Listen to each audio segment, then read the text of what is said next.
Okay, welcome to me and my wellness viewers, listeners, for another episode 6 of Me and My Health Up. Today we have another special guest, of course, from Longevity Exercise Physiology. Ashleigh Mead's with us today, and Ashleigh's going to talk on exercise, the benefits of exercise, how to exercise properly, how to avoid injury, how to get going if you've been a bit stagnant in ISO, so how to get kick-started. And we're just, going to chat around the concept of exercise. But first of all, we'll say hi to Ashleigh. How you doing, Ashleigh? Hi, good, thanks. Hi, everyone. Nice to be on here. Thanks for having me, Anthony. Pleasure. Thanks for joining us, Ashleigh. Really appreciate you putting aside the time. Just firstly, for the sake of the viewers, really keen to find out a little bit more about you, your background, how you came upon exercise physiology. Is there a story behind it? So please share with us a little bit about yourself. Well, I guess I've always had that passion for sport. Growing up, I played a lot of sport, and as you know, I'm a huge para fan, love watching NRL with my family, and it's always been a massive part of my life. So during high school, I guess it came to that time to decide what my career might be, and I thought, I do love exercise, I love sport, but I also do really want to help people, and I do really want to make a difference. And when I was looking through, I guess, all the course books, things that definitely stood out to me was something in healthcare where I, could use exercise to help people. And at the time, exercise physiology was quite new and quite unheard of. And I guess it was compared a lot to physiotherapy. And so for me, the decision sort of came down to both of those. And I thought, exercise physiology, helping people with exercise to have a positive experience just seems like something that, I want to do. I went to uni and did my 4 years and definitely fell in love with it and have seen how it helps people. And, it really is something that, can make a difference. And I'm so glad that that's how I ended up going into it. Awesome. No, it's a great story. I love how you followed your passion and your interests, because it just makes you so much better for what you're doing, because you enjoy doing it and you learn more about it, and you increase your skill set that way. Little intrigued about the sports you love and what you play or watch, and tell us a bit more about your sports. Yeah, so I think I pretty much had a bit of a mixed bag growing up. I tried a little bit of everything from dance, gym, tennis, swimming, but definitely my main sports were athletics, touch football, and netball. And to this day, I'm still playing netball and I'm still doing touch rugby league. So really looking forward to those returning soon. I think this is the longest I've gone in my life without being in a team sport. So I'm missing that social side as well. But yeah, it's great. It's great to have that background because you can hopefully help other athletes and people getting interested in getting started to help with their journey as well. Excellent. Yeah, so Dylan in episode 5 talked about the difference between a exercise physiologist, EP, in comparison to a physiotherapist. I'm keen for you to teach us or, inform us, educate us around the difference between an exercise physiologist and a personal trainer. Okay, well, I guess I'll start with me. So an exercise physiologist has had to go to university. So you've had to have a minimum of 4 years of study. And within that, you have to do 500 hours worth of clinical experience as well. And what we really, I guess, hone in on is we prescribe exercise to treat and manage or even prevent injuries and chronic health conditions. So we tend to work with the more complicated people or people who are like looking to get started or are maybe managing a sort of ongoing injury or something to exercise safely. I guess when you compare that to personal training, they would tend to work more with what we call the healthy population and would prescribe a more sort of general program, just for the everyday person, just to get fitter or stronger. Yeah, does that does Yes. that help answer? Yeah. Yes. No, that really helps. Yeah. So you're really focused. Well, I mean, you can support either, but Yes. you have a differentiating factor of people Yes. that have a, being diagnosed with a chronic disease, whether it be diabetes, Mhm. obesity, or those types of metabolic conditions. Mhm. You can then prescribe them exercise. As Dylan said, exercise is medicine, Yes. specific for their needs to help them manage that condition. Yes. Yeah.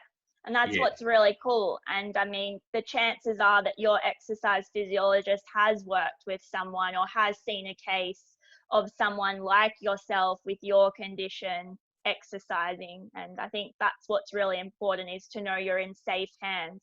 Some of these injuries and illnesses can be quite tricky, and not all exercise is correct and safe for everyone. And it's just about finding that right dose and the right things that you need to improve your health. And it's in co-care with the doctor, so you're in real Yes. safe hands in a sense. The doctor has a trusted ally in longevity exercise physiology. They Yes. understand what you do from a theory point of view, or Yes. aspects of what you do from a theory point of view, and they know that you have the skill set, the qualifications to co-support or co-treat their patient. And Yeah. yeah. Okay. Exactly. And we often do end up working as a team with the GP, the physio, your occupational therapist, your chiro, dietitian, whoever it may be. And as you know, Anthony, it works better when we all work as health professionals together and we all understand the patient as a team. We get way better outcomes, and the patient or client is so much better supported, which is really cool. That's the best aspect of being in allied health. Yeah, it's that rule that 1 + 1 = 3. Yeah. The whole is greater than the sum of the parts. Yeah. Yeah. Yeah, and that's where we really, certainly between longevity EP and me and my wellness, it's where we really connect, because we believe that is true. And Yes. as a team, we can get far greater outcomes for our clients if we are working together alongside one Yeah. another for that common goal, in the patient's common goal. Yeah. Yeah, so today's topic's around exercise, and it's a very Yeah. pertinent one in a sense that, I guess during COVID, we've lost access to the gym. We've had to become quite resourceful in the ways in which we keep active. And for some people, they may have lost that momentum and, haven't done a lot during this period of time. And now that, I guess we've been a bit more liberated in terms of what we can do, and we're moving out of isolation, I thought it would be really good to get you on as the expert around exercise, as to, Hmm. well, first of all, talking a bit about what exercise is, the different types of exercise. Is there a particular day, time of the day we should exercise? And then, Hmm. covering off, how someone could get started, if they've just, been a bit, I guess standoffish, or a bit hibernated during this Yeah. period. How to get them kick-started without, incurring an injury. So let's just start with exercise, and what is the definition around exercise, how much someone should be doing, what's the recommended, amount of exercise, the different types. Yeah, of course.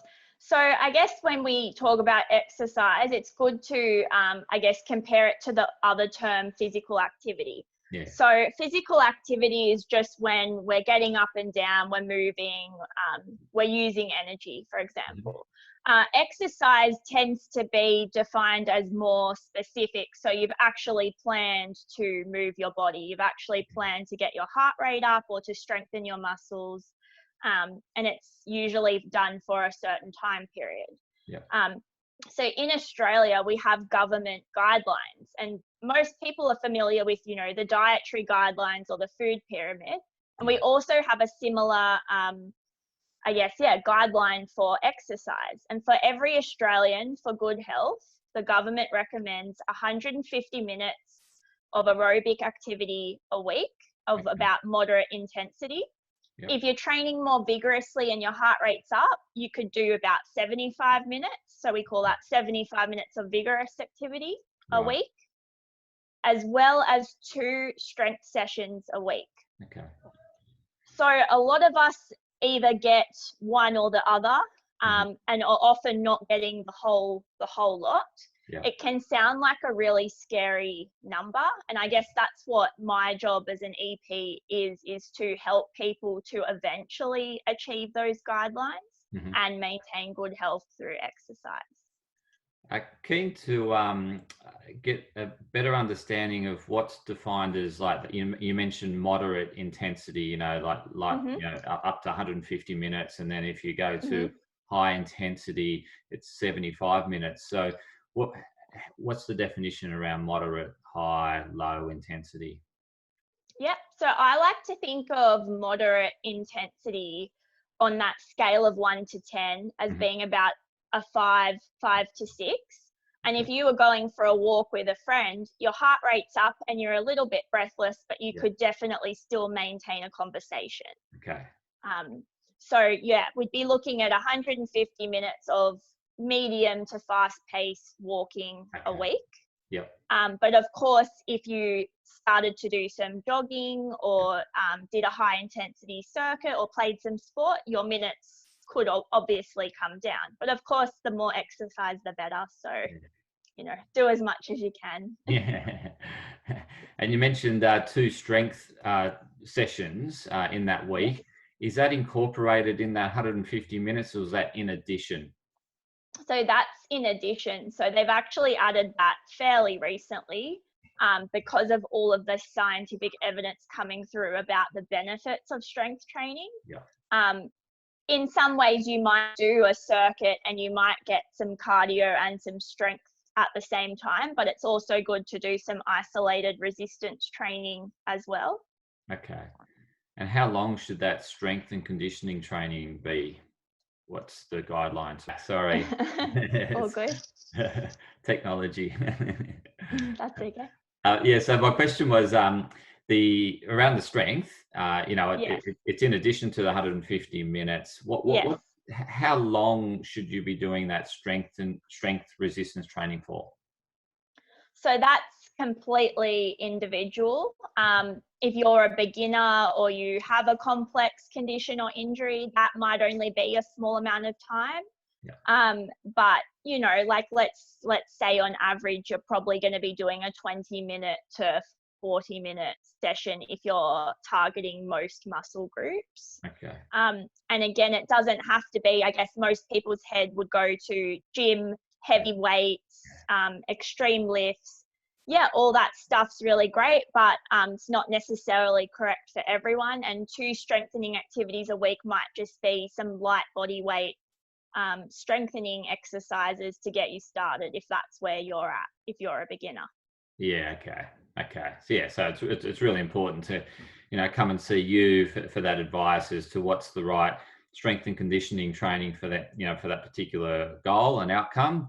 And you obviously, you know, give them specific exercises to train those muscle groups and, you know, the amount of repetitions and time that's required to support their overall goal. Yes. Yeah, fantastic. And is there a particular time of the day? Like, so, you know, some people exercise in the morning, some people in the evening, some people in the middle of the day. Is there, you know, in terms of the science, is there a particular time of the day that's better for particular types of exercises? Is there any science around that or research? I mean, you can look at it and, you know, there's a lot to do with our, like, you know, sleep cycle and the light cycle and things like that, which is why, you know, when it's bright and light in the morning, a lot of people do prefer to exercise because they feel more energized and, you know. Yes. But I think the important thing to think about here is doing what works for you, because you know, if you're not a morning person and you force yourself to get up early to exercise, you're probably not going to do it, and you're not going to stick to it long term. Yeah. It's definitely about, you know, finding what works. Let's have take two, and we'll resume this episode 6 is 2 parts. So yeah, I guess starting off part 2, we're talking about, you know, times of the day. Is there a particular time of the day we should exercise? And you're saying, well, some people, you know, based on the sleep-wake cycle, the circadian rhythm, that, you know, they're more energetic in the morning, so they go out and exercise in the morning. And at some point after that, we got cut off. So internet is now unstable again. Can you hear me? Yes. Yeah, I think it's better again. Okay. Yeah, so can you just continue on with the particular times of day that people should exercise, or it really comes down to the individual as to when they're feeling energetic and feeling, you know, like it's a good time, or just stick with a routine that works, or, you know, what are your recommendations around time to exercise? Yeah, I definitely, like I was saying before, think it's got to be as easy as possible. And, you know, I can attest to myself, I do prefer to exercise in the evenings. It helps me unwind after a long day at work. It has to be, it has to be right for you, and it has to be able to be as part of a routine. As you know, like building your sleep, your exercise, your diet, your work schedule is so important for your health. And if you don't have those support structures, and you know, make it hard on yourself by forcing yourself to get up at a silly time or stay up way later than you normally would, you're just not going to stick to it long term, and it's not going to benefit you in the long term either. Yeah, I agree. It needs to fit in with the person's lifestyle. It's more important that it gets done as opposed to worrying about the time of the day it should be done. And so, yeah, I think, absolutely. I'm with you on this one. In terms of, you know, if that person who's been in ISO, haven't got their groove, and, you know, haven't done a lot, and, you know, now that we can get out and do more, and at some point gyms will open up, just really wanting some tips as to how someone should get started again, to avoid that injury if they've lost a bit of strength and conditioning or a bit of fitness. So what's your tips around kickstarting the fitness regime? I definitely think, you know, where we live in a world where we've got now all this access to information and technology and all of these other support systems. And I think you've got to utilize them all. There's some, you know, great apps, there's some great information and great health professionals out there that are ready to support you. You know, for example, you know, go and see Anthony or myself, get a bit of support, get a bit of information, and start building that routine. And then utilize, you know, your network, your friends, and start exercising together. The more support you have, the more likely you are to stick to it. And as I said, there's some great apps and things where you can track yourself, keep yourself accountable, and really build a long-term sustainable change. I think my number one tip is, if you haven't been doing anything, go for a walk with a friend. You're sort of getting 2 things in there with one. It's a social activity, you're catching up with someone, and then you're exercising, and you're going to get the physical and the mental health benefits all in one. And then, you know, build that routine, start there, and then that's when you reach out, you know, to someone like an exercise physiologist, and start looking at more specific goals and how you can build towards those exercise guidelines. Oh, fantastic words of wisdom there, Ashleigh. Well worded, and I totally agree with everything you said in terms of that easy start into it, and to build up that support network around you to provide that encouragement to make it, you know, get it back into routine and consistency. And then obviously go and see yourself, contact longevity exercise physiology as to, a specific routine support for, their goal at the end of the day. So that's great tips there, Ashleigh. In terms of, if gyms were to stay closed longer than anticipated, we don't really know. There's no real timeline around gyms reopening. And you mentioned that importance of strength conditioning. What do you recommend for strength and conditioning whilst we're in ISO and we don't really have access to the weights at the gym? Yeah. So I'm a big believer in that there's an exercise for everyone and for all abilities. And I think COVID has really shown how creative we can all get. For example, with longevity, where we're doing sessions online, we've got people exercising at home now, people training outdoors. And it's about, utilizing your space really well and utilizing what you have. So a lot think I have to have equipment. That's not necessarily true. We can do a lot with just your body weight, and simple things like a TheraBand or, one weight can also be used for a multitude of exercises. Again, I think it's vital here that you get the right support and the right information and get someone to show you what you can do. Often it's a case of someone thinking that they don't have an option when really they actually have more than one option. I agree. Go and see the expert as opposed to going, to Rebel Sport and fitting out your whole garage with all this gym equipment that, you're probably not going to use long term. And so the best return on investment will come, investing some time to come and see you and to work out, okay, what exactly do I need to achieve my goal? And you'll say, yes, get one TheraBand, get this weight, this, or this type of weight, this many kilos, and they go out and buy that. You show them all the exercises they can do with those two options, and they've saved a lot of money. I agree. See the expert. Don't go to Rebel Sport and assume you can do it all yourself or via Dr. Google. So I really appreciate your time, Ashleigh. It's a bit disappointing with the interruptions around the NBN dropping out and having to do two parts of this. But at the end of the day, I think, what the viewers have got and listeners have certainly a lot of good tips around, exercise, how much, when, what types, and how to get started. Is there anything else you'd like to share with the viewers? Obviously, we're going to, I would like you to share how they can get in contact with you, if they want to get started, given that they might not have done much coming out of or during isolation, and you're a great starting point. But you got any additional tips or any words of wisdom you want to share?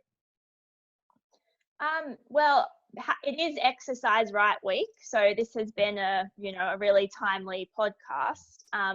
So, it is, and the theme is movement is medicine this year. And I think it being COVID and all of us having a little bit more time or a little bit more change in our routine or flexibility at the moment, it's just such a great time to get started. Forget about when gyms are opening. There's so many options out there. And as I said, we're now treating people online, which means, you're not bound to a certain location. You can train in the comfort of your home. If outdoor is your thing, then get out there, get moving, get that support system going, and let's do it all together. Let's all get moving. Great points. Yeah, I love that. Just make the most of this opportunity while times are a bit quieter. People have a bit more time and rediscover new interests. Try different things, and certainly that's what I found during this period. My kids have been doing karate for quite some time, and I've decided to join in on the Zoom classes, and I found the martial arts being a bit of variety to my training regime and adding that bit of spice and something to look forward to. And it's helping with I guess that mental health side of things in terms of focus and keeping your attention and being present. And so, yeah, I've really enjoyed that, taking on and trying new things. So, so just lastly, how do viewers get into contact with you, Ashleigh, if they want to go forward and, get some help around their exercise program? Yeah. So I'd probably suggest your best options just to call our main line, which is 1300 964 002. Yep. And that's going to put you in direct contact with our director, Jarrett Wood. And from there, you can have that conversation and Jarrett can direct you towards the best exercise physiologist for you. We're a team of 7. So let's match you up with who's going to be, the best help and the, best experience for your condition. You can also check out our website as well, which I know Anthony will link with this. And, check us out on Facebook. We're putting out more and more content and, let's get started. Now's the time to work on your goals. Yeah, fantastic, Ashleigh. And I love how your whole organization has that very tailored approach to someone's exercise program. So not only you're matching the exercise for their goal or condition, you're also matching the person that's coming to you to the right EP, to give them the best experience and I guess companion, because you essentially go along on a journey with your client, right? And you do it together as a team. Yeah, we definitely like to think of it as that long-term relationship. Like this is a commitment, for the rest of your life, getting healthy. And, we hope to be someone that you're seeing regularly and helping you just get better and better and better. We don't stop. We just keep going. Awesome. No, I love it. Love that constant, never-ending improvement philosophy. It's fantastic. Yes. So it's been a pleasure to have you on, Ashleigh. I really appreciate your time, and I'm sure viewers got a lot out of the session today. And please, I'll upload Ashleigh's contact details or how you get in contact with Longevity Exercise Physiology. And kickstart your exercise program and come out of COVID looking in your best shape ever. So thanks, Ashleigh. Really appreciate your time, and we'll have to have you back again. Yes, definitely. Thanks so much. Awesome. Bye. Thank you. Cheers, Ashleigh.